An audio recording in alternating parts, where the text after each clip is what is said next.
rahmatihi tatimmus salihan. Segala puji bagi Allah Jalla Jalaluhu yang tak terasa bulan Rajab telah pergi. Allahumma salli wa sallim ala sayyidina Muhammadin wa ala alihi wa ashabihi ajma'in. Ya Allah, semoga salawatmu, salam berkah dan nikmatmu senantiasa engkau curahkan untuk hamba kekasihmu, untuk putra putri beliau, dan untuk seluruh sahabat Nabi. Semoga Allah meridhai kita bersama mereka. Amma ba'd. Sebelum kita mulai kajian kita, mungkin kiranya kita perlu membaca firman Allah di surah Al-Baqarah ayat 185, 186. Nah, siapa yang mau baca? Al-Baqarah ayat 185, 186. Nah, mana nih yang mau baca nih?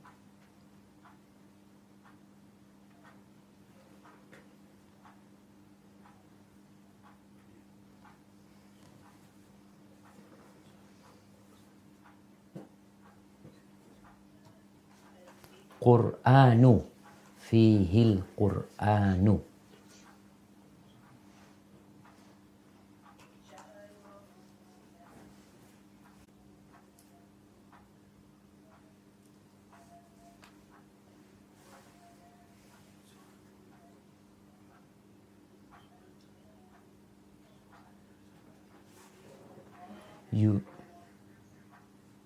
Nah,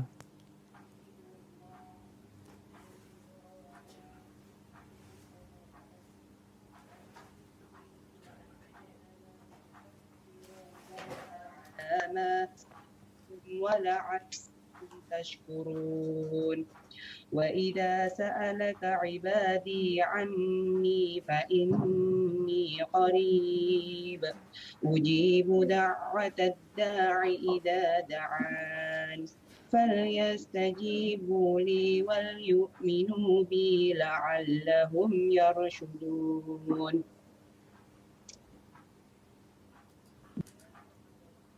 Adalah bulan yang diturunkan Al-Quran sebagaimana petunjuk bagi manusia dan penjelasan-penjelasan mengenai petunjuk itu dan pembeda antara yang benar dan yang batil.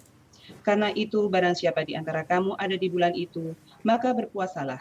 Dan barang siapa sakit atau dalam perjalanan dia tidak berpuasa, maka wajib menggantinya sebanyak hari yang kedua ayat ini memulai kajian kita. Allah menjadikan bulan Ramadan bulan yang penuh dengan keutamaan. Bagaimana Allah menurunkan Al-Quranul Karim di bulan Ramadan. Bagaimana Allah mensyariatkan bagi setiap muslim yang hadir di bulan Ramadan untuk berpuasa. Dan Allah katakan bahwa puasa itu sebuah kewajiban. Tapi bagi yang sakit, bagi yang safar, maka diperbolehkan untuk tidak berpuasa dengan cara menggantikannya di hari-hari yang lainnya. Kemudian Allah sebutkan supaya kita sadar Ramadan ini bulan rahmat, bulan yang penuh dengan kemudahan. Allah tidak ingin menyulitkan kalian. Yuridullah bikumul yusra. Bahkan disyariatkannya Ramadan adalah demi kemudahan untuk kita. Andai kata ada orang-orang yang berpendapat bahwasanya di dalam agama Islam ada bentuk penyiksaan bagi umatnya, di mana mereka dilarang untuk makan, minum dari terbit fajar puasa. Karena sebagian umat Islam itu berpuasa di awal Ramadan. Masjid penuh dengan orang-orang yang sholat tarawih. Tapi setelah sepekan berlalu, mulai ada yang tidak berpuasa. Malas mereka berpuasa. Allah mengatakan, walitukabbirullah ala ma hadakum. Supaya kalian bertakbir membesarkan Allah atas hidayahnya yang Allah berikan kepada kalian. Kita bisa puasa tuh hidayah banget tuh. Karena ada manusia-manusia yang tidak bisa menyempurnakan Ramadan. Bertahun-tahun puasa nggak pernah selesai. Dan tidak pernah bayar utangnya. وَلَعَلَّكُمْ تَشْكُرُونَ. Agar kalian mensyukuri nikmat yang Allah berikan kepada kalian. Jadi nikmat yang paling utama adalah nikmat melaksanakan ketaatan. Sehingga seorang yang dapat melaksanakan ketaatan bisa berpuasa itu nikmat. Bisa menghatamkan Al-Quran lebih nikmat daripada antum dapat uang 1 miliar. Orang Ramadan bisa menghatamkan Al-Quran ikhlas lillahi ta'ala. Kalau dipaparkan antara hatam Al-Quranul Karim dengan ikhlas dan uang 1 miliar. Sejatinya nikmat bisa menghatam. Lalu Allah sebutkan, "Falyastajibu li." Aku akan kabulkan, kata Allah, doa orang-orang yang berdoa kepada. Maka hendaklah mereka merespon perintah-perintah Allah. Melaksanakan perintah, menjauhi larangannya, beriman kepada Allah agar mereka mendapatkan petunjuk.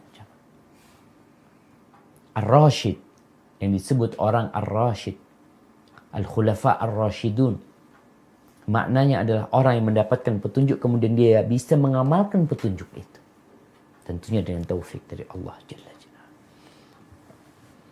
Ada satu masalah. Kebanyakan orang ingin Ramadan itu menjadi bulan untuk menanam, bulan untuk merawat, bulan untuk panen. Padahal waktunya sangat sempit sekali. Oleh karena itu, Abu Bakar Al-Warraq Al-Balkhi mengatakan bahwa syahrul Rajab syahrun lizar. Udah lewat nih. Bulan Rajab yang merupakan bulan haram yang terpisah di antara bulan haram yang bergabung. Bulan haram ada 4. Rajab, Dzulqa'dah, Dzulhijjah, Muharram. Yang bergabung tuh terpisahkan. Tentu ada maksud yang Allah inginkan dari bulan tersebut. Bulan yang diharamkan peperangan di dalam. Bulan yang orang-orang ketika berbuat dosa tentunya berbeda dengan bulan-bulan lainnya. Beliau mengatakan syahrul Rajab syahrun lizar. Bulan Rajab ini bulan untuk menanam. Seperti petani kita lihat. Untuk menanam itu nggak bisa langsung melemparkan benih, nggak bisa. Tanahnya harus dibersihkan, ilalangnya harus dibunuh, dibakar, kemudian diairi, dibajak sawahnya, benihnya mulai ditanam di tempat tersendiri. Itu bulan Rajab, bulan untuk menanam. Wa syahru Sya'ban. Kita berada di bulan Sya'ban. Syahru saqyi lizar. Bulan untuk mengairi. Udah ditanam, jangan dibiarkan.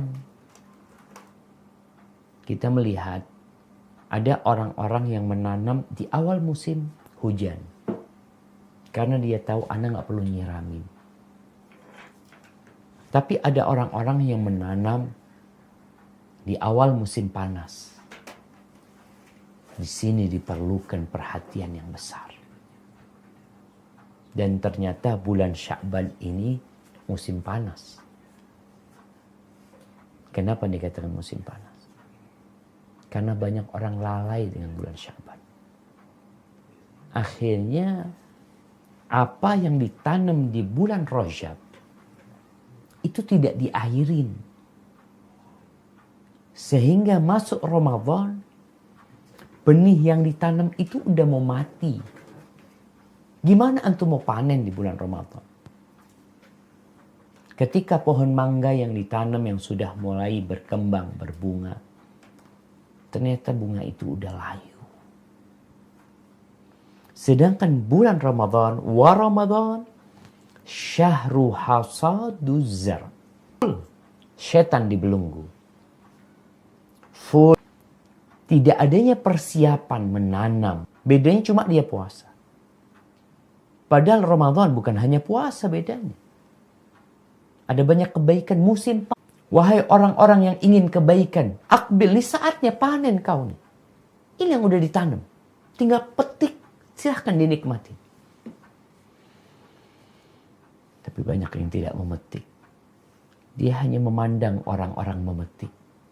Dilihat, fulan baca Quran, Masya Allah. Fulan tadarus. Fulan bagi-bagi untuk berbuka. Fulan taraweh. Ada yang cuma memandang orang sedang panen. Kenapa? Karena dia tidak ikut menanam di bulan Rajab. Dia tidak ikut mengairi di bulan Sya'ban. Sehingga di bulan Ramadan, dia hanya sibuk memandang orang-orang yang sedang panen. Jemaah, apakah kita merindukan Ramadan? Bagaimana salafus soleh selama 6 bulan setelah Ramadan, mereka berdoa agar Ramadannya diterima. 6 bulan sebelum Ramadan, mereka berdoa, Allahumma ballighna Ramadan. Ya Allah, sampaikan kami ke bulan Ramadan. Kenapa? Karena itu bulan panen. Siapa yang tidak ingin sampai ke bulan dia memanen? Kadang-kala anak lewat kebun rambutan. Belum buah. Nanti lewat lagi sudah mulai ngembang. Lewat lagi berbuahnya sudah mulai mentil. Lewat lagi mulai besar menguning. Ini proses yang harus dilewati. Lewat lagi udah merah dan bisa dipetik. Disitulah puncak dari kebahagiaan seseorang. Ketika memetik hasil jerih payah dia. Wa man ladzatu illa ba'da ta'ab. Kelezatan itu setelah kelelahan. Gak mungkin kita bisa senang-senang nih tanpa capek-capek. Maka jamaah rahimakumullah. Bagaimana yang seharusnya kita persiapkan agar bulan Ramadan kita metik nih. Udah lewat Sya'ban. Udah lewat. Belum afwan. Udah lewat Ramadan. Bulan Rajab. Kita masuk ke bulan Sya'ban. Bulan mengairi. Oke, yang telat gak apa-apa. Bulan ini nanam juga kita airi.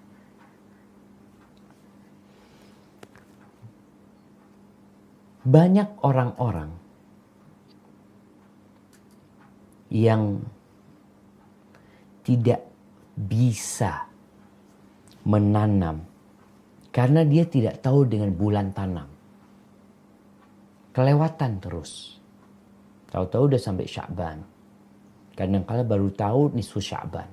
Setelah lewat pertengahan Sya'ban. Ana lihat salah satu penyebabnya adalah kita tidak menghafal bulan Hijriyah. Bulan Qamariyah. Kalau kita tahu kita sedang berada di bulan Rajab, tiap tahun kita akan melewatin Rajab. Tapi banyak manusia hanya melewatin bulan April. Nggak tahu sama Rajab dia. Sya'ban pun nggak tahu dia. Sya'ban, Mei umpamanya. Ramadan nanti pertengahan Mei. Ketidaktahuan dia dengan bulan-bulan Hijriyah ini menyebabkan dia terlambat tanam. Terlambat tanam. Nih bulan Sya'ban tanam ini masih banyak nih. Artinya kalau orang tahu bulan Rajab, bulan haram, dia akan bisa nahan diri untuk melakukan kemaksiatan. Banyak berbuat ketaatan. Artinya ini musim hujan. Bulan Rajab musim hujan. Bulan Sya'ban antum yang harus ngairi. Rasulullah SAW ini pertama persiapan untuk Ramadan. Ada suaranya helikopter kayaknya. Masya Allah. Baik.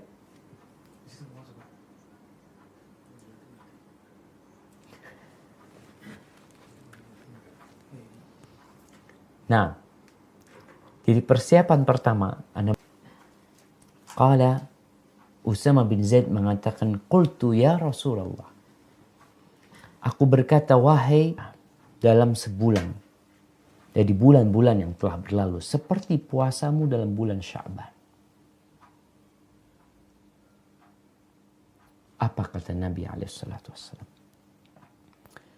Dzaka syahrun yaghfulun nasu anhu.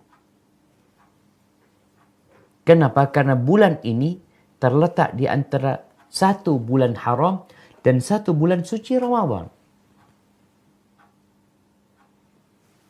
Ini orang dulu yang hafal, yang kalender mereka saja adalah Qamariyah. Nabi SAW menyebutkan banyak orang lalai, orang pada lalai. Mereka tahu Rajab, Sya'ban, Ramadan. Mereka tahu dengan keutamaan Rajab, mereka tahu dengan keutamaan Ramadan. Sehingga yang tengah ini lupa mereka. Biasa-biasa aja di bulan itu. Bagaimana dengan masa sekarang yang orang tidak lagi mengenal bulan-bulan Hijriyah, bulan-bulan Qamariyah. Nggak lagi mengenal. Yang ada kapan? Lebaran? Ya insya Allah tanggal 16 Juni. Subhanallah. Lebaran itu tanggal 1 Syawal. Puasa itu tanggal 1 Ramadan. Maka ini yang perlu ditekankan. Jadi lalainya manusia di masa sekarang ini jauh lebih lalai daripada di masa Nabi SAW. Wahuwa syahrun. Lalu Nabi mengatakan, menceritakan keutamaan bulan Sya'ban. Wahuwa syahrun turfa'u fihi al-a'mal ila rabbil alamin. Bulan Sya'ban ini tiap tahun. Itu pada bulan Sya'ban. Kerjaan setahun. Fa'uhibbu an yurfa'a amali wa ana sha'im. Aku ingin. Karena orang yang puasa beda sama orang yang gak puasa. Waktunya dia lebih banyak manfaat. Dia gak makan, gak mikirin ini itu. Biasanya. Maka untuk Ramadan persiapkan dengan puasa di bulan Sya'ban. Ini bulan mulia jemaah. Ibn Rajab Al-Hambali menceritakan faedah dari hadis tadi. Mereka memiliki keutamaan. Kenapa? Karena orang-orang pada lupa. Pada sibuk dengan dunia mereka. Bahkan kalau Anda lihat, persiapan kebanyakan manusia di bulan Sya'ban itu, persiapan untuk Ramadan. Tapi bukan mengairi. Tapi mereka sibuk belanja. Persiapan untuk buka bersama. Persiapan beli frozen food. Persiapan beli gula. Beli sirup. Lihatlah. Iklan sekarang nih bulan Sya'ban nih. Iklan di televisi itu iklan Ramadan biasanya sudah. Iklannya sirup untuk berbuka. Iklannya mungkin kurma. Mungkin apa makanan-makanan untuk persiapan Ramadan. Jadi bukannya ada anjuran. Memang televisi mereka cari duit. Apa yang bisa menghasilkan duit buat mereka. Itu yang mereka tampilkan dan tayangkan. Karena kebanyakan televisi ya memang untuk dunia. Jadi faedah yang pertama, menghidupkan waktu lalai. Waktu mulia tapi orang lalai. Ulama mengatakan bahwasanya yang pertama adalah beramal di waktu lalai itu tersembunyi. Akan mudah bagi kita untuk menyembunyikan amalan sunnah di waktu. Mereka memanfaatkan bulan Sya'ban untuk makan. Dan ibadah puasa ini ibadah rahasia. Mungkin di kantor, teman-teman pada makan. Antum gak makan, aduh malas makan. Orang-orang pada ke warung, antum nggak ke warung, antum ke masjid. Anda mau langsung sholat duhur. Maka menyembunyikan amalan itu termasuk dianjurkan. Dan waktunya waktu menyembunyikan amal. Artinya orang nggak mikir. Ramadan, ya semua orang pada qiyamul lail, semua orang pada berpuasa, semua orang pada bikin buka untuk orang-orang berpuasa. Tapi di bulan Sya'ban, jarang orang melakukan itu. Jadi jemaah, para ulama menjelaskan bagaimana kita dianjurkan menyembunyikan sebuah amalan. Apalagi, jadi penampilannya tampilkan bukan orang yang sedang kelapar. Tampilkan orang yang seger ya penampilannya. Karena ketahuan lah, orang yang lemas. Kita kadang-kadang memang malah mau menunjukkan lemasnya kita. Orang-orang pada nggak puasa. Kita sendiri yang sedang puasa. Dengan menampakkan, oh ya, kenapa antum kok kelihatannya capek? Afwan lah, ana nggak mau riak ya, ana sedang puasa sebenarnya. Antum ceritakan hal itu. Tampilkan, antum sedang seger. Faedah yang kedua, mulia daripada amalan yang ringan. Sama puasa antum 12 jam di bulan Sya'ban. Kemudian nanti antum puasa di bulan Ramadan. Semua pada puasa. Tapi akan berat buat dia ketika dia yang berpuasa, lainnya nggak berpuasa. Makanya para wanita untuk bayar utang puasa itu berat. Tapi kalau dia membayarnya di bulan Syawal, ketika orang-orang puasa sunnah, itu ringan. Karena dilihat semua pada puasa. Datang ke fulan, ana lagi puasa Syawal, ana lagi ini. Oh, semua pada puasa. Jadi kita termotivasi. Maka beribadah di waktu orang-orang lalai itu berat buat jiwa. Oleh karena itu Rasulullah SAW ketika menjelaskan, inna min waraikum ayyam sabr. Di balik kalian ada hari-hari yang penuh kesabaran. Orang yang beramal, yang berpegang teguh dengan Islam itu seperti berpegang teguh kepada, seperti memegang bara api. Nggak tahan dia. Lalu Nabi SAW mengatakan, lil amili minhum, seorang muslimah pakai jilbab di Australia. Dengan seorang muslimah pakai jilbab di Mekah. Sama nggak pahalanya? Nggak sama. Karena di Mekah, artis yang nggak pernah pakai jilbab, berangkat umrah pakai jilbab. Pulang buka lagi dia. Kenapa? Tadi ada yang mendukung dia. Sehingga nggak berat di hati. Nggak kelihatan aneh. Maka di sini, beribadah di bulan Sya'ban memiliki keutamaan tersendiri. Kemudian yang ketiga, faedah yang ketiga beribadah di waktu lalai ya. Ulama menjelaskan dari balak. Karena ketaatan dia. Orang-orang pada lalai semuanya, antum terus. Mulai sekarang. Bukan malah balas dendam, bukan balas dendam, persiapan. Makan yang enak. Makan sekarang nih kita. Antum kalau kepingin es campur jam 12 siang sekarang makannya. Nanti Ramadan nggak bisa. Kalau kepingin Jember ada pecel mamanya, makannya sekarang. Pagi-pagi tuh pecel sana enak tuh. Nanti Ramadan nggak dapat lagi. Benar-benar orang itu lalai dengan bulan Sya'ban. Mereka malah mempersiapkan diri bukan untuk panen, tapi mempersiapkan diri untuk menanam di bulan Ramadan. Nanam di bulan Ramadan. Ngairi di bulan Ramadan. Waktu belum habis nggak sempat panen. Udah capek dia, udah lelah dia. Maka hendaklah kita banyak-banyak puasa. Di antara keutamaan puasa di bulan puasa sunnah. Dari Abu Sa'id Al-Khudri radhiyallahu anhu. Dari Nabi SAW beliau bersabda, la yasumu abdun yawman fi sabilillah illa ba'adallahu bidzalika al-yawm wajhahu 'anil nari 70 kharifan.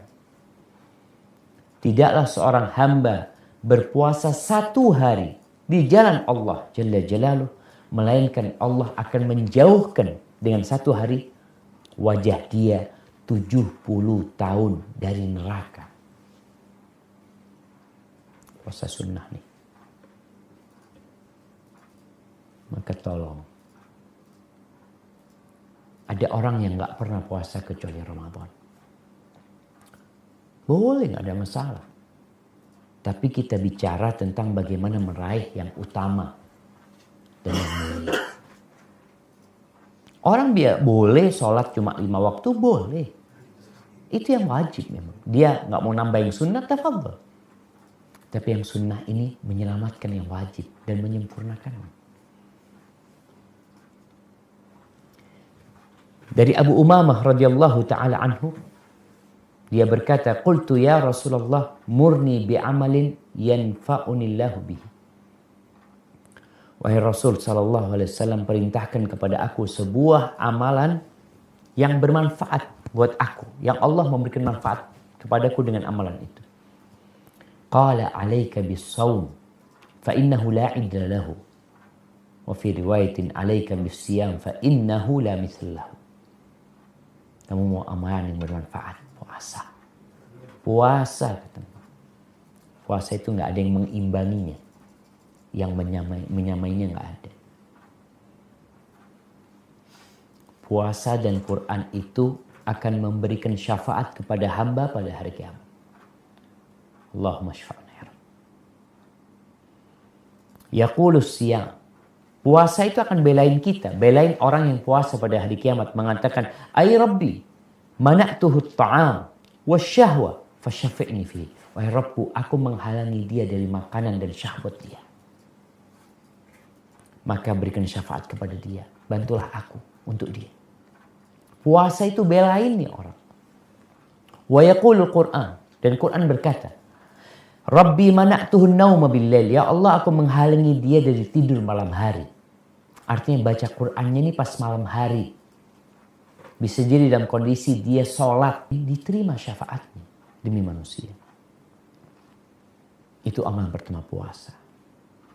Amalan yang kedua, doa. Sekarang ini banyak-banyak doa. Doa supaya Allah memberikan taufik kepada kita. Nanti di bulan Ramadan bisa fokus beramal. Sebenarnya doa minta hidayah, petunjuk dari Allah itu dibaca setiap saat. Tapi di waktu-waktu tertentu, di waktu orang-orang lalai, kita seharusnya lebih minta lagi. Volume doanya ditambah. Baca Allahumma a'inni ala dzikrika wa syukrika wa husni ibadatika. Ya Allah, bantulah hamba untuk senantiasa berzikir kepadamu ya Allah. Ini orang lalai kita minta supaya dibantu berzikir. Ingat sama Allah. Wa syukrika, mensyukurimu ya Allah. Dan beribadah dengan benar kepada Allah. Waktu-waktu mustajab khususkan doa Allahumma ballighna Ramadan. Dan berikan taufik kepada hamba ya Allah supaya bisa qiyamul lail. Kepingin anak hatam Quran ya Allah. Tahun lalu gak hatam. Anak minta ya Allah tahun ini supaya bisa hatam Quran ya Allah. Minta sama Allah. Karena tadi di ayat 186 Allah katakan wa idza sa'alaka ibadi anni fa inni qarib. Maka sesungguhnya aku dekat. Kita disuruh minta. Karena terus terang, sebuah ketaatan tidak akan bisa dilakukan hamba walaupun ada semangat dan ada kekuatan yang dia miliki bila Allah tidak membantu dia. Ingat, semua kebaikan yang kita bisa lakukan itu karunia dari Allah. Sehingga kita bisa beribadah dengan benar. La tuzigh qulubana ba'da idh hadaitana wa hab lana min ladunka rahmah. Innaka antal wahhab. Minta sama Allah. Yang ketiga, taubat. Taubat. Persiapan untuk panen ini Karena dosa itu membelenggu kita untuk melaksanakan ketaatan. Dosa itu melahirkan dosa. Maka kita perlu bertobat kepada Allah Jalla Jalaluh. Datang jumpain Allah, ya Allah, jangan sampai Ramadan ini ya Allah. Akhirnya kita di Ramadan, pintu surga dibuka, pintu neraka ditutup. Dosa masih nyambung. Kita belum putus dosanya. Kita belum bertobat dari dosa-dosa kita. Karena wallahi jamaah, di bulan Ramadan itu tempat maksiat buka. Hanya jam malamnya dikurangi. Artinya orang mau melanjutkan dosa dia. Umpamanya dia biasa ke kafe malam hari, minum, na'udzubillah. Atau melakukan kemaksiatan di klub-klub malam itu ya. Dia nggak tobat sekarang. Dengan harapan enggak nanti Ramadan Anda berhenti. Ramadan lanjut. Karena belum antum putus sekarang. Allah mengatakan ya ayyuhalladzina amanu tubu ilallahi taubatan nasuha. Taubat. Dengan taubatan nasuha. Berhenti berbuat dosa. Sesali perbuatan itu ya Allah. Masa Anda akan terus seperti ini? Ini bulan Sya'ban. Bulan diangkatnya amal kebajikan. Rasul SAW amal ya, bukan amal kebajikan, amal, diangkatnya amal. Rasulullah SAW ingin diangkat amalnya dalam kondisi berpuasa. Kita diangkat amalnya penuh dosa. Karena kita nggak tobat-tobat. Saatnya nih Sya'ban, bulan untuk bertobat. Tadi mengairi apa yang kita tanam. Kalau ternyata enggak, yang anak tanam bulan Rajab kayaknya nggak bagus. Cabut, buang. Ganti dengan benih yang baru. Yang anak tanam di bulan Rajab kayaknya rusak.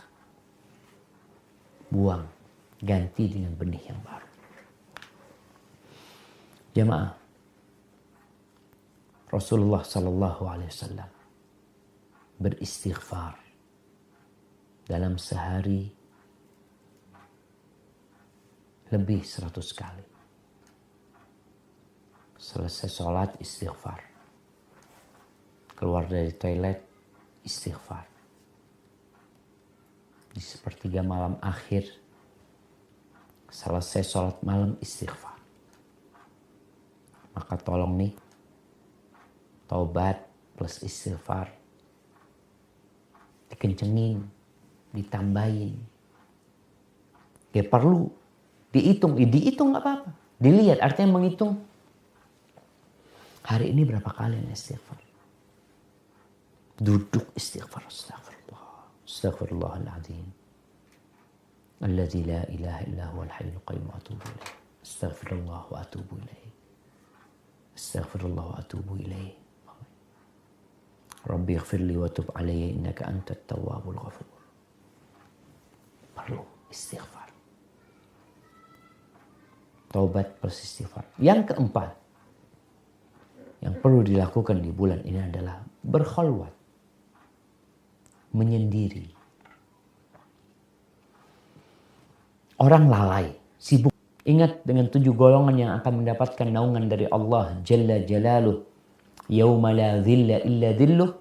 Salah satu dari 7 orang itu adalah warajulun dzakarallaha khalian fafadat ainah.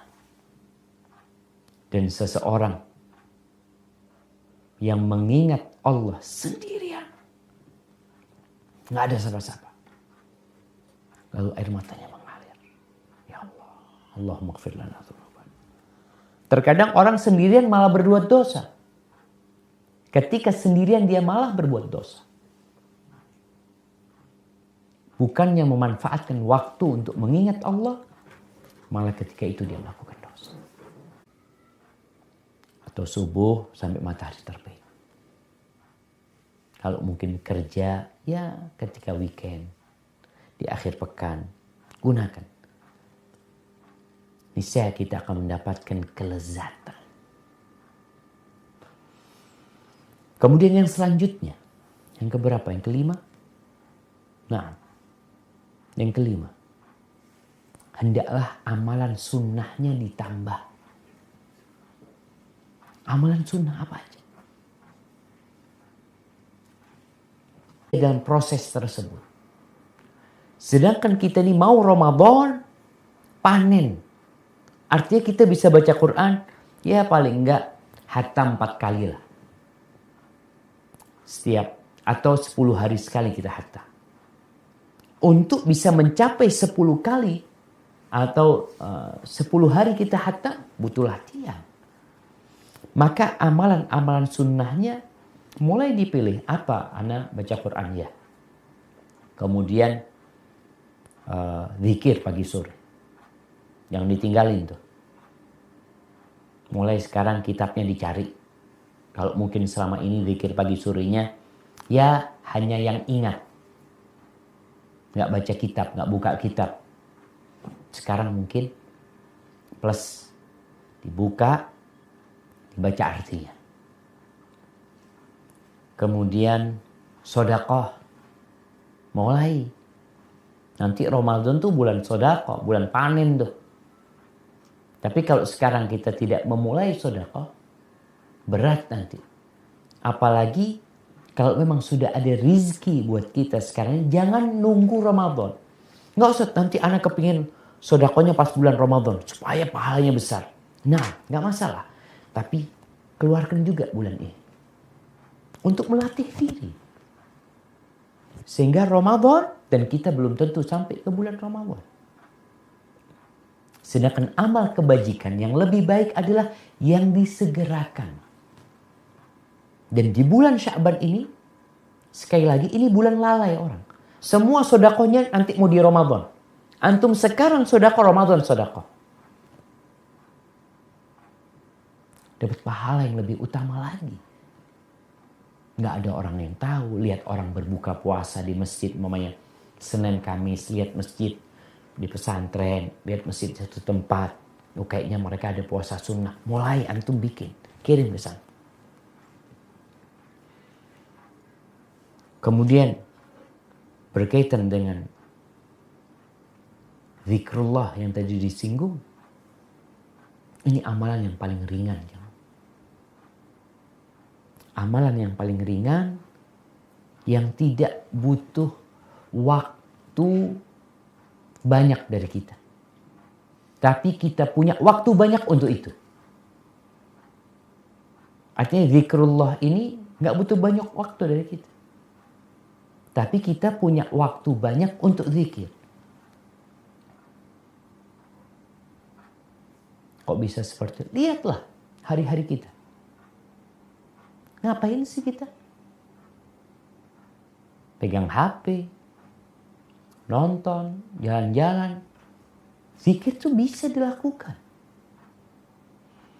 Mu'ad bin Jabal radhiyallahu ta'ala mengatakan, "Laisa yatahassar ahlul jannati ala syai' illa ala sa'atin marrat bihim wa lam yadhkurullah subhanahu fiha." Tidaklah penghuni surga itu menyesali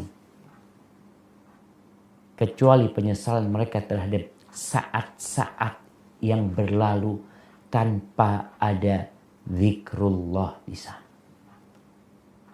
Padahal zikrullah itu lebih utama daripada amalan-amalan lainnya. Orang yang puasa sama-sama puasa, yang menjadi lebih baik antara dua orang ini yang paling banyak zikir.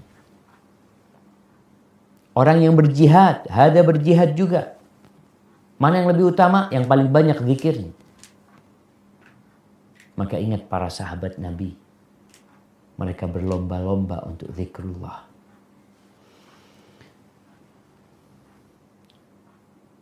Seorang ulama berusaha untuk menyambungkan al-ubudiyah. Pengabdian itu adalah engkau mengumumkan di depan pintu rahmatnya bahwa dirimu penuh dengan kesalahan. Nih, kita mengabdi sama Allah dengan mengatakan di pintu rahmat Allah, kita katakan astaghfirullah, subhanallah, hasbunallah wa ni'mal wakil. Ini bentuk seorang benar-benar menampakkan kehinaan dia di hadapan Allah Jalla Jalaluh. Dia ucapkan alhamdulillah kepada Allah, menampakkan kelemahan dia dengan mengatakan la haula wala quwata illa billah. Nih, zikir nih penuh dengan pengabdian kepada Allah. Istighfar menunjukkan kehinaan diri kita, banyaknya dosa kita. Kita menunjukkan kemiskinan kita dengan mengatakan hasbunallah. Kita menunjukkan kelemahan kita dengan mengatakan la haula wala quwata illa billah. Kita mengucapkan alhamdulillah dengan segala nikmat yang Allah berikan. Kemudian kita mengatakan Allahu Akbar. Allahu Akbar. Menunjukkan kebesaran Allah. Kita lemah, kita nggak bisa apa-apa ya Allah. Engkau yang maha besar. Jadi zikrullah ini sebenarnya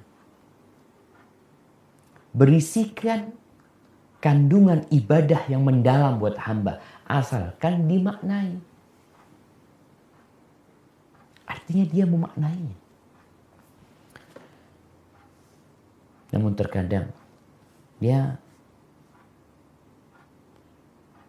kita berzikir tapi hati kita tidak ada di sana. Maka banyak-banyak zikir. Kemudian yang paling utama adalah membaca Al-Quranul Karim.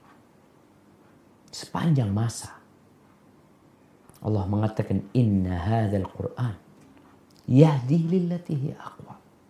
Ini Quran menunjukkan kepada jalan yang paling lurus. Banyak di antara kita mungkin yang hafalannya sedikit atau tidak menghafal Quran. Malas menghafal Quran. Oke, baca.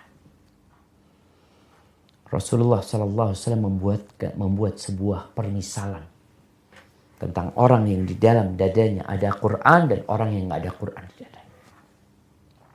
Permisalan yang buruk sekali. Beliau mengatakan, Innal ladzi laysa fi jawfihi syai'un minal Quran kal baitil kharib. Sesungguhnya orang yang di hatinya tidak ada Al-Quran itu seperti rumah yang rusak. Siapa yang mau nempatin? Orang lihat rumah rusak, aduh nggak mau dia. Berbahaya, runtuh nanti mungkin. Kalau turja, buah. Dulu kata Syekh, bahasa Inggrisnya grapefruit mungkin. Yang kayak jeruk besar cuma katanya. Wangi katanya. Rihuha tayyib. Kata Nabi SAW, seorang mukmin yang baca Quran. Aromanya wangi. Wa ta'muha tayyib. Rasanya manis. Ini tentunya orang yang baca Quran dan mengamalkan. Karena kalau hanya baca Quran tapi tidak mengamalkannya, baunya aja yang wangi. Rasanya pahit. Wa mathul mu'min alladhi la yaqra'ul Qur'an kamathalit tamrah. Seorang mukmin yang tidak membaca Al-Quran tapi dia berusaha untuk menjaga keimanannya, namun dia nggak baca Quran, itu seperti buah kurma. La riha laha wa ta'muha hulu. Nggak ada aromanya. Kurma nggak ada aromanya, tapi rasanya manis. Kemudian wa mathalul munafiqil ladzi yaqra'ul Qur'an. Permisalan orang munafik yang membaca Al-Quran, munafik baca Quran. Ada. Hafidh Quran mungkin ada. Pandai dia orang ini. Mungkin selalu muncul di layar. Tapi dia ternyata tidak lillahi ta'ala membaca Al-Quran. Hanya mengharapkan pujian. Mengharapkan sanjungan. Apa kata Nabi SAW? Rihuha tayyib. Aromanya wangi sekali. Orang-orang terpesona dengan suaranya. Terkagum-kagum dengan tajwid dan makhrajnya. Wa ta'muha mur. Raihanah itu kalau dimakan pahit terus. Wanginya doang. Raihan ini kalau mungkin sekarang itu salah satu bentuk pohon raihan itu disebutkan kemangi. Bunga kemangi itu wangi tapi pahit kalau dia. Seperti itu orang munafik. Wa matsul munafiq alladzi la yaqra. Tapi ada orang munafik yang ngebaca Quran seperti Hanzalah. Enggak ada aromanya tapi pahit rasanya. Maka cobalah kita ini jangan cuma hasut, kepingin, ambisi. Ya, fulan beli mobil, kita kepingin beli mobil. Fulan beli HP, kepingin ganti HP. Fulan pindah rumah yang lebih besar, kita kepingin. Inginan seperti itu. Di bulan Sya'ban nih, Qur'annya, fulan udah hatam, ana belum hatam. Fulan sudah hafal, ana nggak hafal. Ini hasut yang dianjurkan. Kalau mau hasut sama orang, hasut dalam bab ini. Bulan Sya'ban ini waktunya untuk hasut-hasutan dalam bab ini. Rasulullah SAW mengatakan, la hasada illa fitnatain. Tidak ada hasad kecuali di dua hal. Nggak boleh hasad kecuali dua perkara. Yang pertama, hasad sama orang yang Allah kasih Al-Quran Karim. Rajulun atahullahul Quran. Fahuwa yaqumu bihi ana al-lail wa ana an-nahar. Orang ini dikasih Quran, Masya Allah. Malam dia baca, siang dia baca Qurannya. Boleh hasad ya, kalau mau hasad kayak gini. Lagi nunggu kajian kadangkala, ada orang kan yang ngobrol macam-macam. Nih sekarang ngobrolnya dikurangin. Baca Quran. Kemudian hasad yang kedua, warajulun atahullahu malan. Hasad sama orang kaya, boleh. Tapi orang kaya kayak apa? Fahuwa yunfiquhu ana al-lail wa ana an-nahar. Dia orang kaya ini sodako, kepingin kita kayak dia. Ya Allah, anak kepingin dapat harta, kemudian anak bisa lakukan itu. Ini yang diperbolehkan. Tapi kadangkala kita sekali lagi hasadnya itu bukan untuk Allah. Bukan untuk kebaikan kita di akhirat. Tapi ya hanya untuk dunia. Maka jemaah berkaitan dengan Quran ini yang perlu dibaca. Ya bismillah. Tolong dibaca. Dan hadis-hadis tentang keutamaan membaca Al-Quranul Karim ya. Ini ada sebuah hadis yang diriwayatkan Imam Muslim. Agar kita termotivasi untuk nambah bacaan Quran kita di bulan Sya'ban. Kita udah baca Quran, anak tiap hari alhamdulillah Ustaz baca 1 juz. Bulan Sya'ban tambahin. Ini bulan orang lalai. Pahalanya lebih. Nabi SAW kata Uqbah bin Amir, kharaja alaina Rasulullah sallallahu alaihi wasallam wa nahnu fi suffah. Suatu hari Rasul sallallahu alaihi wasallam pergi menyumpahin kita sedang di Suffah. Ada ashabus Suffah, tempat di Masjid Nabawi buat orang-orang yang gak punya rumah. Apa? Homeless. Iya, yang gak punya rumah. Iya, sahabat-sahabat gak punya rumah. Tidur di masjid. Orang-orang miskin. Sahabat ini, rumah gak punya. Makan ya sebagian kerja serabutan, sebagian dikasih sama sahabat lainnya. Nabi mengatakan kepada mereka SAW, ayyukum yuhibbu ayyaghduwa kulla yawmin ila buthan aw ila al-aqiq fayati minhu binaqataini kawmawaini fi ghairi ithmin wala qat'i rahimin. Siapa di antara kalian yang mau tiap hari berangkat ke Buthan. Buthan itu daerah Madinah tempat pasar onta. Au Aqiq, ada pasar satunya. Aqiq, tempat orang berdagang onta di sana. berniaga onta. Siapa di antara kalian, orang-orang miskin ini ngomong sama Nabi SAW. Siapa yang di antara kalian yang mau tiap hari ke pasar, pulang bawa onta, 2 onta betina yang punuknya besar sekali. Dan dia dapat itu tanpa dosa, tanpa memutuskan rahim. Halal buat dia. Apa kata para sahabat yang miskin-miskin ini? Faqulna ya Rasulullah, kulluna nuhibbu dhalika.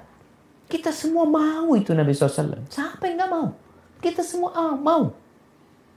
Qala, afala yaghdu ahadukum ilal masjid faya'lam aw yaqra'u ayataini min kitabillah azza wa jal khairun lahu min naqataini wa 3 khairun lahu min 3 wa 4 khairun lahu min 4 wa min a'dadihinna minal ibil. Kalau gitu, kalian nih kalau kepingin, maka berangkat ke masjid. Di situ belajar Quran. Baca 2 ayat dari kitabullah. 2 ayat. Itu lebih baik daripada 2 ekor onta. 3 ayat. Itu lebih baik daripada 3 ekor onta. 4 ayat lebih baik daripada 4 ekor onta. Dan sejumlah ayat itu lebih baik daripada sejumlahnya dari onta-onta. Bayangkan. Nabi SAW mengangkat ambisi sahabat, jangan cuma cari dunia. Nih, tiap hari bisa tiap hari.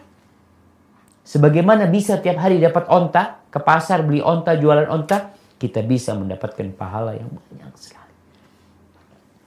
Kemudian yang selanjutnya, untuk yang bisa diamalkan di bulan Sya'ban ini, belajar ngaji tentang hukum-hukum Ramadan. Ini udah tiap tahun kita ngaji. Ngaji ini pun tiap tahun kita. Setiap Ramadan selalu ada motivasi untuk menghadapi Ramadan. Tapi tetap kita perlu belajar. Manusia itu lupa. Ana pun belajar lagi, baca lagi. Alhamdulillah dikasih tema ini. Ana mau nggak mau baca lagi. Apa yang harus Ana lakukan di bulan ini? Nanti hukum Ramadan. Ada puasa, kan mau puasa. Tapi katanya ada yang bilang nggak boleh puasa Sya'ban setelah pertengahan Sya'ban. Ada yang mengatakan nggak boleh puasa sehari 2 hari sebelum Ramadan. Kemudian bagaimana kalau nanti ada khilaf di antara para ulama tentang hilal Ramadan. Terus nanti bagaimana perempuan yang datang bulan. Apakah boleh baca Al-Quranul Karim? Terus nanti. Kemudian amalan yang perlu siapkan. Apa aja bulan Ramadan nanti amalan. Ada umroh di sana. Umroh bulan Ramadan seperti haji. Ini perlu dikaji. Mumpung belum masuk Ramadan. Karena kita masih dalam pengairan. Ngairin. Nanti Ramadan tinggal panen. Hadza wallahu a'lam bishawab. Itu yang bisa kita kaji pada kesempatan kali ini. Mungkin kita masuk ke sesi tanya jawab. Tafadhal.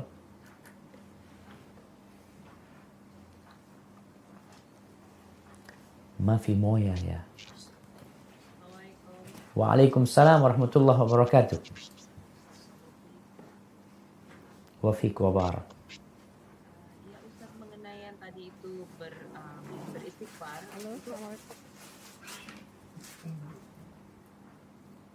Itu beristighfarnya 70 atau 100 kali yang lebih sahih, Ustaz? Dua-duanya sahih. Dua-duanya sahih. Artinya jumlah itu menandakan banyak sekali. 70 itu bisa jadi 70 jumlahnya. Ada penyebutan jumlah 70 itu untuk menandakan tentang amalan yang banyak sekali. Jadi memang di hadis lain, Abdullah bin Umar menghitung Nabi beristighfar 100 kali. Tapi Nabi SAW mengatakan, Inni la astaghfir fil yawm 70 marrah. Aku beristighfar kepada Allah pada satu hari 70 kali. Berarti bukan jumlah 70. Banyak sekali beliau beristighfar. Karena dihitung oleh Abdullah bin Umar 100 kali beliau istighfar. Jadi intinya banyak-banyak istighfar. Kemudian ketika selesai sholat duha, itu memang disebutkan 100 kali Nabi SAW beristighfar. Mengatakan, Rabbi gfirli wa tub alayya innaka antat tawwabul ghafur, 100 kali. Hadza wallahu a'lam bissawab. Bismillah. Assalamualaikum warahmatullahi wabarakatuh. Waalaikumsalam warahmatullahi wabarakatuh. Ustaz, anak bertanya, ini di bulan Sya'ban ini boleh gak kita terus puasa gitu, seterusnya tiap hari gitu? Ya. Jazakallah khairan. Nah, ini pertanyaan yang bagus nih. Ini pertanyaan muncul karena keinginan untuk puasa. Bolehkah sekarang puasa full di bulan Sya'ban? Nggak boleh. Karena Nabi SAW tidak pernah puasa full 1 bulan kecuali di bulan Ramadan. Sebagaimana kita nggak boleh menyambung bulan Sya'ban dengan bulan Ramadan. Puasa di bulan Sya'ban banyak sekali Nabi SAW berpuasa, tapi tidak full berpuasa 1 bulan penuh. Seperti itu. Hadza wallahu a'lam bissawab.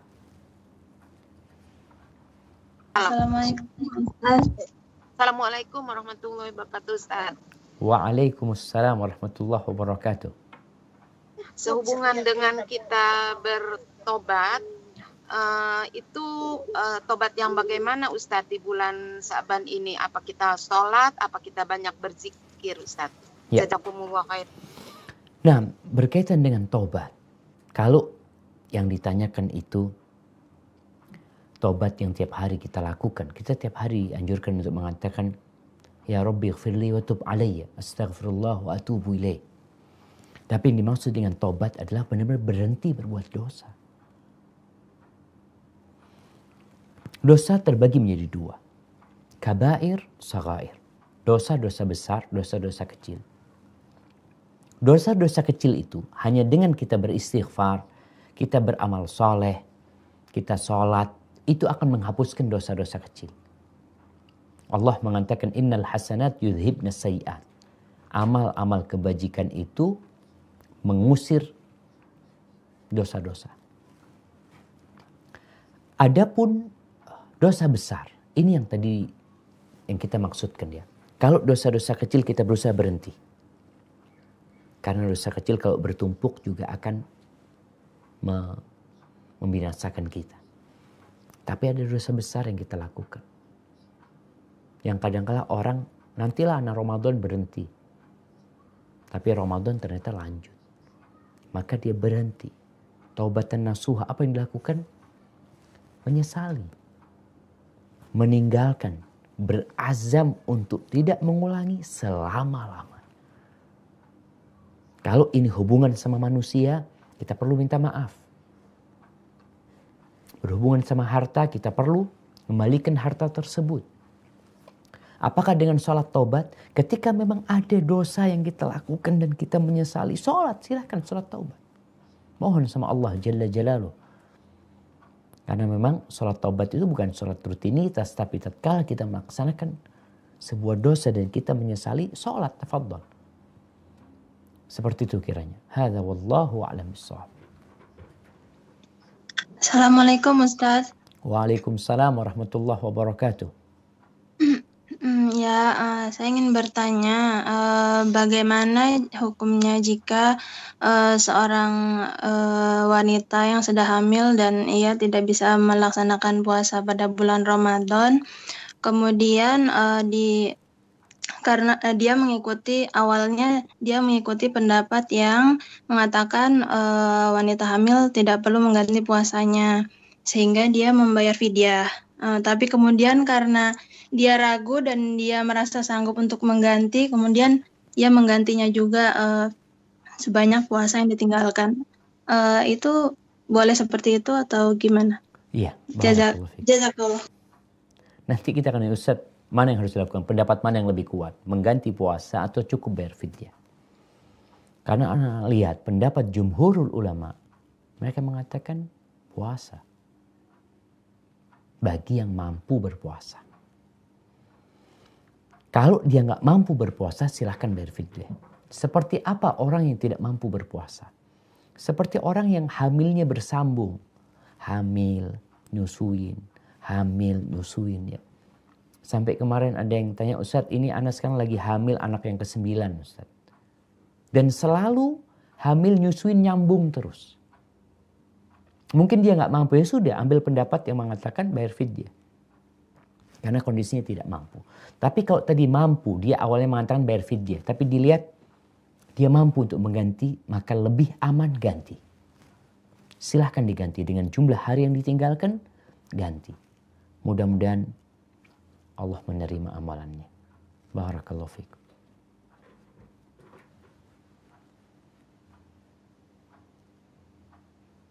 Ada Ustadz sebentar. Halo Ustaz, Assalamualaikum. Waalaikumsalam warahmatullahi wabarakatuh. Koordinatornya kok baru nyambung nih. Ya baru bisa. Enggak, Ustadz saya mau tanya, itu batas akhir untuk bisa puasa sunnah di bulan Sa'ban itu kapan Ustadz? Berapa hari sebelum Ramadan Ustadz? Jadi orang yang biasa puasa sunnah, silahkan puasa terus. Yang tidak boleh puasa, tapi kan tidak full. Yang tidak boleh dia puasa di hari yang ragu-ragu. Umpamanya ini tanggal 29 Sya'ban hari ini. Besok itu bisa jadi tanggal 1 Ramadan atau tanggal 30. Besok itu. Ketika orang ini ragu, mamanya, oh kayaknya anak puasa lah. Mungkin udah masuk Ramadan. Nggak boleh. Puasa di hari yang ada keraguan itu kita nggak boleh. Karena kita lebih menguatkan ya kalau memang besok Ramadan, alhamdulillah puasa. Padahal enggak, belum Ramadan tersebut. Maka hari syak nggak boleh. Ataupun orang sekarang yang dia nggak biasa puasa, maka dimakruhkan oleh sebagian ulama puasa setelah pertengahan Sya'ban. Itu bagi orang yang tidak biasa puasa, yang ditakutkan karena nanti menyambung dengan bulan Ramadan. Jadi kondisinya pertama, kondisi umum. Tadi orang yang tidak biasa puasa di bulan Sya'ban, setelah pertengahan Sya'ban boleh puasa walaupun dimakruhkan oleh sebagian ulama. Yang kedua, orang yang biasa puasa terus dia puasa, kemudian dia mau puasa di hari yang ragu-ragu ini masuk Ramadan atau tidak. Lalu dia berpuasa karena untuk menutup keraguan. Kecuali dia memang, enggak ini hari Senin, Ana biasa puasa hari Senin. Jadi Ana memang puasa bukan karena ini ragu masuk Ramadan atau tidak. Maka enggak ada masalah dia berpuasa. Seperti itu. Hadza wallahu a'lam bissawab. Oke, ya Ustadz ada pertanyaan. Assalamualaikum Ustaz. Waalaikumsalam warahmatullah. Soalannya tentang iktikaf. Jadi kalau tanya hukum-hukum iktikaf itu adakah sama lelaki dengan perempuan? Adakah perlu perempuan juga ke masjid? Ataupun kalau jika tidak, adakah pahalanya sama kalau seorang perempuan itu dia tinggal di sejadahnya sehingga matahari terbit dan sebagainya. Iya. Baik, berkaitan dengan hukum iktikaf. Iktikaf ini di masjid. Allah mengatakan wa antum akifuna fil masajid. Kalian beriktikaf di masjid. Artinya nggak ada iktikaf di selain masjid. Hanya terjadi perbedaan pendapat di antara para ulama masjid yang seperti apa yang boleh iktikaf di sana. Pendapat yang lebih kuat mengatakan masjid yang digunakan untuk sholat Jumat. Artinya masjid ini untuk iktikaf. Sehingga dia tidak perlu keluar untuk melaksanakan sholat Jumat. Berkaitan dengan wanita. Apakah hukum wanita iktikaf di masjid sama dengan laki? Wallahu a'lam bishawab. Yang Ana lihat istri-istri Nabi itu iktikaf di masjid. Nabi tidak nyuruh mereka iktikaf di rumah. Istri Nabi iktikaf di masjid. Mereka bikin di masjid itu mereka bikin kayak model tenda-tenda kecil ya. Karena dulu kan masjid laki perempuan itu tidak ada sekatnya. Tidak ada horden antara laki sama perempuan di Masjid Nabawi. Sedangkan perempuan mau iktikaf dia kan tidur atau gimana. Maka mereka bikin tenda-tenda di masjid. Mereka di dalam sana beriktikaf. Pernah Nabi SAW melihat banyak tenda di masjid. Semuanya ingin dekat sama Nabi SAW. Mereka mau iktikaf karena ingin dekat dengan Nabi SAW. Akhirnya Nabi membatalkan iktikaf beliau pada tahun itu. Karena melihat ada yang tidak beres di istri-istrinya ini. Yang iktikaf. Jadi iktikaf di masjid. Bagaimana dengan hadis masalah yang sholat subuh? Berjamaah di masjid, kemudian iktikaf sampai matahari terbit. Perempuan tidak dianjurkan ke masjid, tapi perempuan boleh ke masjid. Sholat berjamaah ke masjid boleh. Kalau dia duduk di masjid sampai matahari terbit, dia akan dapat pahala haji dan umrah yang sempurna. Bagaimana kalau dia di rumah? Ana membaca ada 2 fatwa para ulama. Yang satu fatwa Syekh bin Baz rahmatullah alaih. Beliau mengatakan insya Allah perempuan yang di rumah selesai sholat subuh, dia duduk di musolanya sampai matahari terbit, kemudian dia sholat 2 rakaat, dia insya Allah dapat pahala seperti lelaki yang ke masjid dan berdiam di masjid sampai matahari terbit. Adapun Syekh Utsaimin rahimahullah ta'ala mengatakan hadisnya di masjid. Beliau mengatakan, tapi perempuan yang duduk di tempat sholatnya selesai subuh sampai matahari terbit, dia berada dalam kebaikan yang banyak. Tapi beliau tidak memastikan dapat pahala itu. Hadza wallahu a'lam bissawab.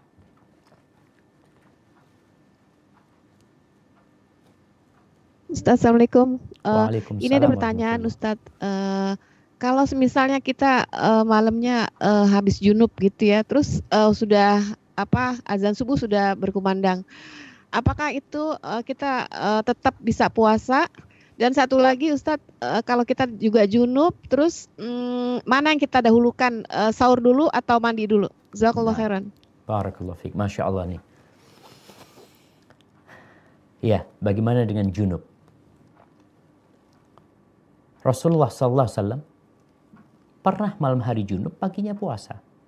Artinya junub itu tidak menghalangi orang untuk berpuasa.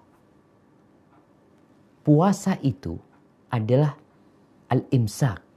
Dia menjaga diri dari pembatal-pembatal puasa dari matahari terbit, dari fajar terbit sampai matahari terbenam. Dia kan junubnya itu artinya dia berhubungan itu di malam hari. Hanya bekas junubnya yang belum terangkat. Bolehkah dia puasa? Boleh, nggak ada masalah. Pagi harinya dia dalam kondisi junub, dia mandi, dia puasa. Mana yang lebih diutamakan sekarang? Makan dulu, sahur atau junub dulu? Tergantung waktunya. Kalau memang waktunya bisa untuk mandi dulu, lebih utama mandi terlebih dahulu. Mengangkat junubnya. Kemudian dia masih bisa sholat umpamanya. Tapi kalau waktunya mepet, boleh dia sahur dulu. Kemudian kalau memang ada waktu dia mandi, atau mandinya setelah masuk waktu subuh pun nggak ada masalah. Hadza wallahu a'lam bissawab. Assalamualaikum warahmatullahi wabarakatuh, Ustaz. Waalaikumsalam warahmatullahi wabarakatuh. Ini masalah wudu, Ustaz. Saya pernah diajarkan guru lah gitu ya. Setiap berwudu baru cuci tangan, auzubillah, bismillah, baca astagfirullah. Semua anggota yang dicuci itu baca astagfirullah semua, Ustaz. Gimana tuh tentunya? Assalamualaikum. Waalaikumsalam warahmatullahi wabarakatuh. Iya. Jadi memang ada sebuah hadis yang menyebutkan tentang keutamaan berwudu. Keutamaan berwudu jelas. Nabi SAW mengatakan ketika seorang yang yaghsil wajhahu, dia membasuh wajahnya, itu dosa-dosa akan rontok yang dilakukan oleh matanya ikut tetesan terakhir dari air wudunya. Ketika dia mencuci, membasuh tangannya, dosa-dosa itu akan berguguran dengan akhir dari tetesan air wudu itu. Begitu pula kakinya. Itu hadis sahih. Namun ada hadis lain yang menjelaskan tentang doa setiap membasuh anggota tubuh. Kalau ketika basuh wajah, kita baca doa astagfirullah, mungkin kemudian ya Allah hapuskan, ampuni dosa-dosa yang dilakukan oleh mataku ya Allah. Ketika nganu tangan ada doanya tersendiri. Itu hadisnya tidak sahih yang Anda ketahui. Jadi ketika orang berwudu baca bismillah, kemudian dia berwudu. Nggak ada zikir yang sahih untuk setiap organ di tubuh kita. Karena otomatis sebenarnya ketika membasuh wajah, kata Nabi SAW, dosa-dosanya berguguran. Ketika tangan, begitu pula dosa-dosanya berguguran. Ketika kaki akan berguguran secara otomatis. Ketika wudhunya lillahi ta'ala. Jadi yang Anda tahu tidak ada bacaan yang sahih untuk setiap anggota wudhu itu. Tapi ada hadis-hadis dhaif disebutkan ada. Tapi kita amalkanlah yang sahih yang diajarkan oleh Nabi SAW. Hada wallahu a'lam bishawab. Afwan Ustadz, ini titipan pertanyaan Ustadz. Nah. Tapi di luar tema ya Ustadz ya, Siap. masalah keluarga nih. Ya. Assalamualaikum, tolong tanyaan ke Ustadz Kak. Ustadz, apabila seorang suami bertindak zalim kepada istrinya, diantaranya berkata-kata yang kotor atau dan lain-lain, apakah benar istri harus mendatangi suami sebelum tidur dan minta maaf? Bukankah ini akan membuat si suami malah berbuat seenaknya Ustadz? Nah. Ya, Subhanallah jemaah. Ya, ini pertanyaan yang menarik. Ini sebenarnya ada sebuah hadis yang sahih. Ketika Nabi SAW mengatakan, Ala ukhbirukum binisaikum min ahli jannah. Kalian mau nggak aku kasih tahu? Dia adalah wanita yang penyayang. Dia adalah wanita yang subur. Al-a'ud. Yang suka kembali kepada suaminya. Hadis mengatakan idza zalamat au zulimat. Apabila dia berbuat kezaliman atau dizalimi. Idza asa'at ila zawjiha au usi'a ilaiha. Kondisinya perempuan ini dizalimi atau menzalimi. Perempuan itu datang menjumpai suaminya. Dia letakkan tangannya. Aku tidak akan memejamkan mataku sampai engkau ridha. Ini hadisnya. Dan hadisnya sahih. Kemudian rumah tangga ini sebenarnya. Banyak permasalahan-permasalahan itu yang bisa diselesaikan dengan cara tadi. Kalau dikatakan kalau istrinya minta maaf datang memperbaiki hubungan sama suaminya. Nanti suaminya malah tambah zalim, Ustaz, macam-macam. Nah di sini tugasnya Allah mengatakan. Bagaimana kita menghadapi kezaliman orang. Idfa' billati hiya ahsan. Balaslah dengan yang lebih baik. Fa idzal ladzi bainaka wa bainahu adawatun ka'annahu waliyyun hamim. Permusuhan yang terjadi itu gara-gara kita membalas keburukan dengan kebaikan, permusuhan bukan orang dengan kebaikan untuk mengobati. Jadi memang ada manusia-manusia ini secara umum, manusia itu bahan dasarnya baik. Dan biasanya kalau kita berbuat baik sama orang zalim, dia malu sendiri. Namun ternyata ada orang-orang yang nggak punya rasa malu. Maka Allah katakan wa'arid anil jahilin. Ya udah nggak usah diurus. Komandan di rumah. Dia pemimpin di rumah. Biasanya pemimpin tuh egois. Nggak mau ditegur sama anak buahnya. Suami selalu benar. Walaupun yang salah dia. Maka tugas seorang istri ini arahan dari Rasulullah SAW. Dia datang ke suaminya. Minta maaf. Bang minta maaf bang, mudah-mudahan bisa lebih baik lagi bang kehidupan kita. Sehingga sang suami ini malu. Itu harapannya. Jadi, arahan Nabi SAW sangat indah sekali. Maka tolong para wanita ini bersabar. Dia punya kuncinya. Kalau dia pakai itu kunci, dia akan buka banyak kebaikan. Namun terkadang wanita, Ustaz, ana yang disakiti Ustaz. Dia yang zalim. Dia yang melakukan ini dan itu. Ana suruh minta maaf. Na'udzubillah. Kadang-kadang kayak gitu. Urusan ini suami istri. Kecuali memang mau pisah nih. Ini kan kita ingin rumah tangga ini semakin jadi baik. Maka salah satu kuncinya ngalah. Seorang wanita ngalah. Karena posisi dia sebagai seorang istri. Mudah-mudahan suaminya berubah. Hadza wallahu a'lam bishawab. Assalamualaikum Ustaz. Waalaikumsalam warahmatullahi wabarakatuh. Ini dari Melbourne mau tanya tapi di luar tema. Ada 2 pertanyaan insya Allah. Yang pertama pernah dengar hadis katanya Rasulullah menyuruh seseorang untuk meminum air kencing unta dan susu unta untuk menyembuhkan penyakit. Jadi mau tanya kalau air kencing unta itu najis atau enggak dan gimana hadisnya sahih atau enggak.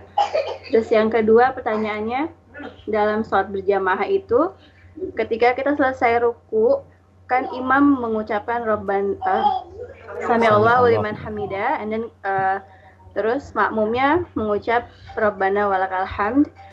Itu imamnya mengucap Rabbana walakal hamd, dan kalau kita sholat sendiri itu kita mengucap itu juga. Ya. Gitu aja. Assalamualaikum. Waalaikumsalam warahmatullahi wabarakatuh. Iya. Ya, pertanyaan yang menarik berkaitan dengan kencing onta ini. Hadis tentang kencing onta sahih. Rasul SAW mengatakan, alaikum bi albanil ibilu abwaliha. Kalian hendaklah mengkonsumsi susu onta dan kencingnya. Dari hadis inilah terjadi perbedaan pendapat di antara para ulama tentang najisnya kencing onta. Sebagian mengatakan tetap kencing onta najis. Itu pendapat mazhab Syafi'i. Kencing binatang itu najis. Ini diperbolehkan karena darurat untuk berobat. Nggak ada obat lain. Jadi kencing onta hadisnya sahih, silahkan dikonsumsi. Kita pernah waktu itu di mana ya? Di Abu Dhabi kalau nggak salah. Ada seorang ustadz bawa tuh kencing onta, Masya Allah, beberapa botol ya. Kita minum tuh Masya Allah, memang rasanya Allahu Akbar. Ibu-ibu mungkin kan di Australia banyak onta tuh. Boleh minum kencing onta. Itu pendapat yang lebih kuat menurut Ana, sekali lagi setelah Ana lihat. Nah, hadisnya sahih ya. Tinggal seorang yang sholat sendiri, dia mengatakan Sami Allahu liman hamidah, dan dia menjawabnya. Seorang yang sholat sendiri, umpamanya Ana sholat sendiri, maka Ana baca Sami Allahu liman hamidah dan mengatakan Rabbana walakal hamdu. Adapun makmum mencukupkan diri dengan bacaan imam. Ketika imam mengatakan Sami Allahu liman hamidah, maka sang makmum mengatakan Rabbana walakal hamdu. Bagaimana dia baca doa yang biasa dibaca setelah i'tidal itu. Itu yang Ana ketahui. Jadi posisi imam sama dengan posisi ketika dia sholat sendiri. Dia membaca Sami Allahu liman hamidah, kemudian dia menjawabnya. Sebagaimana kalau makmum mencukupkan diri dengan bacaan imam, dia cukup mengatakan Rabbana walakal hamd. Imam juga ikut mengatakan Rabbana walakal hamdu. Hadza wallahu a'lam bissawab. Nah, pertanyaan keberapa ini? Assalamualaikum Ustaz. Ini Sydney Ustaz. Baik. Ustaz, ini saya mau tanya tentang handphone, ya, mobile phone Ustaz. Sekarang kan karena canggih banyak Al-Quran yang download di dalam mobile phone. Itu bagaimana hukumnya kalau kita bawa masuk ke kamar mandi Ustaz? Iya. Orang kafir boleh pegang HP. Siapapun boleh pegang HP. Walaupun ada Qurannya, iya, itu hanya aplikasi yang ada di dalamnya. Nggak boleh bawa handphone ada Qurannya ke kamar mandi kalau terbuka Al-Qurannya. Tapi kalau pegang HP, karena HP ini hanya sebuah alat untuk menampilkan sesuatu, maka tidak ada masalah. Yang jelas jangan dibuka di kamar mandi. Artinya dia hanya membawa HP di dalam. Memang kalau bisa taruh luar. Kecuali dibungkus sesuatu yang tidak kelihatan akhirnya. Tapi tetap seharusnya mushaf itu tidak dibawa masuk ke kamar mandi. Hadza wallahu a'lam bissawab. Ustadz dari Brisbane. Berhubung banyak yang bertanya di luar tema, ini dari pertanyaan yaitu Muslim. Apa dalilnya yang lebih kuat itu mana Ustadz? Bolehkah mewarisi atau tidak boleh mewarisi? Jazakallahu khairan. Iya, memang kalau dilihat dalil yang lebih kuat tidak mewarisi. Beda agama itu tidak mewarisi. Tapi ada analis pendapat yang memerangi. Jadi apabila dia bukan kafir yang memerangi, maka sang anak mewarisi dari bapaknya yang kafir. Tapi kalau kafirnya kafir yang memerangi, yang mereka memang memusuhin Islam, berusaha untuk melakukan tindakan-tindakan yang adapun hadis yang mengatakan la yarithul muslim al kafir wal kafir muslim, muslim tidak mewarisi kafir, kafir tidak mewarisi muslim, itu ditafsirkan oleh para ulama yang berpendapat tadi bahwasanya kafir yang memerangi. Karena kafir yang tidak memerangi, mereka tidak ada masalah, mereka boleh muslim mewarisi dari keluarganya yang kafir tidak memerangi. Hadza wallahu a'lam bissawab. Itu pendapat yang ana pilih ya. Hadza wallahu a'lam bissawab. Nah. Waalaikumsalam warahmatullahi wabarakatuh.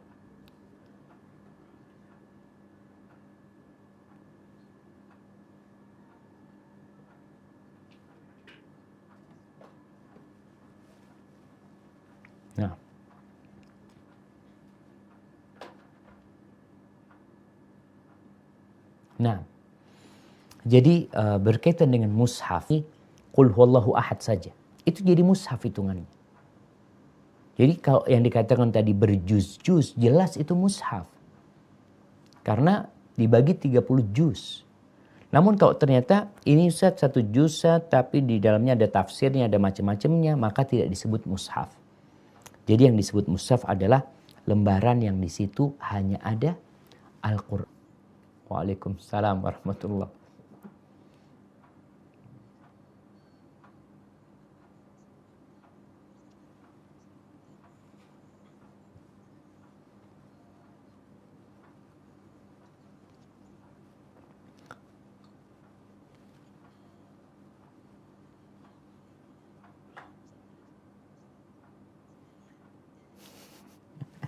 Nah, barakallahu fikum.